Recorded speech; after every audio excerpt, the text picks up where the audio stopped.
Okay, in this video, we are going to troubleshoot and fix a couple issues we had on the trailer this week with the Softwash system. Neither of these things is terribly common. In fact, I was stumped by both of them, but after a little diagnosing, a little troubleshooting, we figured it out, and I'm going to share with you. And it's something that you guys probably will want to have in your arsenal for when things do go wrong, things go bad, and you need to get things fixed in a hurry so you can get back to work. I'm also going to tell you how you can win an Easy Max Softwash system from Southeast Softwash and Quote IQ. All you need is $1, so you're going to want to stick around for that. And the busy season is almost here. So if you're thinking about starting a pressure washing business and you got questions about chemicals, how to mix them, the equipment, the processes, specialty chems, upsells, property protection, as well as get your ECP certification upon completion, check out How to Wash. It is half price right now. Check out the link and the promo code in the description of this video. Okay, so tell me why we're here today. What was going on? It was, what, 2 days ago, right? Yes. So I was at this job, and I was probably about down to 50 gallons on the chemical tank, and I was using both the 12 volt and 24 volt soft washes on this particular job. And I got done, and I noticed that my chemical tank was already back up to 90 gallons when I was down to 50, and it shouldn't work that way. It should only get lower, not higher. Right. And so the interesting thing is this chemical tank does not have any water supply to it. So anytime you add water to it, you have to take out one of our hoses and fill it up, right? So if you're doing some kind of mix in here, typically we run about a 70-30 mix, and then we soft wash and we downstream. So no supply lines going from any water source into this. So, we're thinking, okay, what is going on? Now, I cut that the other day. That is a bulkhead fitting that has a drop tube that goes into our chemical injector, and it goes over to the Smart Stream, which is a remote control on-off switch basically for your chemical injector. So I cut that off to see if there was any water that was flowing from the injector, which can happen if an injector goes bad, but I was still getting suction on the end of the tube. There didn't seem to be any atmospheric pressure buildup pushing water from in here through any of the tubing back into the chemical tank. So I was kind of at a loss, right?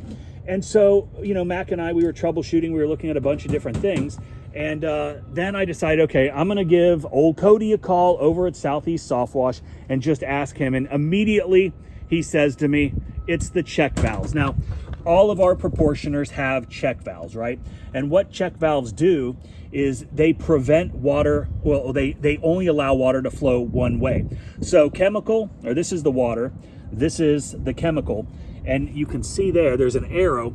Water or fluid can only flow one way. It can't go this way, which prevents chemical from going back into the water tank or water from going back into the chemical tank. So guess what went bad? One of these check valves has gone bad, and obviously it's this one. It's the chemical tank, because water is going through here, back up here, and pushing it back to the chemical tank. So what do? Do you dismantle the entire proportioning system? That would be a complete pain in the ass. You've got tubes and hose clamps and all kinds of things. And, eventually over time, even though these are designed not to break, not to crack, you start messing around with it after it's built the first time, and you do have the opportunity to, mess up other parts. And we've got one, and then we've got our Batch Buster Smart Blend Pro right there, and you've got a check valve here and a check valve here. Okay, that's the last thing that I want to start messing with, is starting to take this thing apart. So what Cody had told me that they've done in the past year on all of their new rigs is they have put an extra check valve in line. They do it, he said, on their drop tubes, right? So there are check valves inside the tank connected to this bulkhead fitting, which again, it's a redundancy. So if you have a failure here, you're not going to do what we did here and fill this up and waste a bunch of chemical. So we are not going to do it in here because that's a lot of work, and I'm not as I don't care. So we're just going to go in line. So I'm going to put two probably right here, so they're easy to get. You've got a 1-inch line, you've got a 3/4 inch line. So we went over, we grabbed a couple check valves, and we are going to cut these lines. We're going to install them here, and we're not going to have any more backflow issues. All right, and then also just a little note, when you are putting these things together, obviously you want to use your Teflon tape, or you want to use, a Teflon sealant. And because these are plastic, you don't want to over tighten them. Now you do want to put some mechanical action on it, because you can only go so tight with your hands, but do not over tighten them because you can crack them. So we're just going to make sure all the pressure is released out of these, so I don't get a face full of bleach, which I did the other day, and it was absolutely painful. I had to wear my glasses for like 2 days. It sucks. I'm going to cut both of these lines. Okay. Okay, so we have got the check valve, and obviously we want to do the arrow the right way. Arrow needs to be going away from the tank, so we're gonna slide that in there. We're gonna get the old Milwaukee out. We're gonna give it a little tightening so we don't have any leaks. And then we are going to attach back down here. My hands are pretty wet, so we're gonna use this rag. Get that in place. And then we're going to do the exact same thing for the 1-inch line for the 24 volt. And so as I'm doing this, I do want to mention that Quote IQ has teamed up with Southeast Softwash once again to do a giveaway for one of our lucky subscribers. In order to win, you have to be a user of Quote IQ, either a premium, a platinum, or an ultimate subscriber. And right now you can get in for any of those for $1 for your first month. So you can try out all of the awesome features in Quote IQ, like InstaQuote and customer self-schedule, all of that stuff for $1 for your first month. But we are giving away an Easy Max Softwash system, and Cody and the guys over at Southeast Softwash have put together a great little starter Softwash system for you, and we're going to be giving that away here in about 2 weeks. So definitely click the first link in the comment section and the description below. And I'm doing this one a little bit lower so they're not all banging into each other. That's smart. Stagger them. Yeah. Boom. Can you grab me the other one? Mm-hmm. I had it right here. You had it. Did you put it in your pocket? No, I gave it back to you. Oh, it's right here. You're right. I'm sorry. Okay. Oh, I need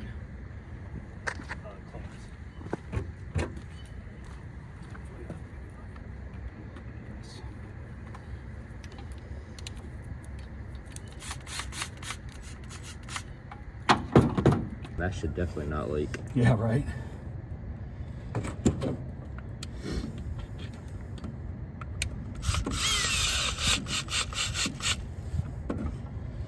Okay.